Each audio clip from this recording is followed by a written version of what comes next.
96 പൈസയാണ് ഒരെണ്ണ. 96 പൈസ ഒരു രൂപ. 6 പൈസ ഒരെണ്ണ.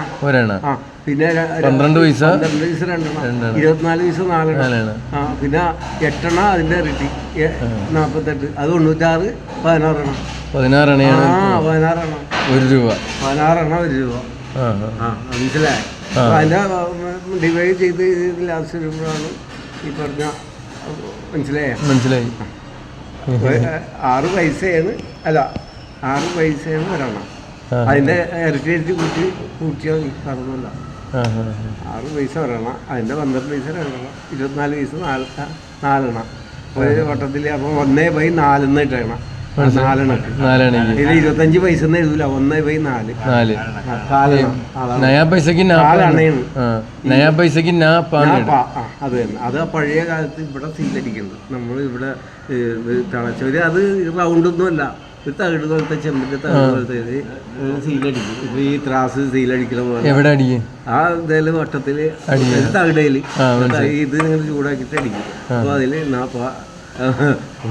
ഒരെണ്ണ അങ്ങനെയൊക്കെ എഴുതും. ഒരു 45 നിങ്ങൾ ചായ കൊടുത്തു തുടങ്ങുമ്പോ എത്ര? 45 ഒരു 70 10 പൈസ അല്ല. ഒരു പൈസ എന്ന് പറയുന്നത് 6 പൈസ കുടിച്ചിട്ടുണ്ട്. 6 പൈസക്ക് ഞാൻ 20 പൈസക്ക് ഇടല്ല. കൂട്ട് പപ്പടം വേറെ ചായ 20 പൈസക്ക്. ചെറിയ 20 പൈസ. അപ്പൊ ചായക്കൊക്കെ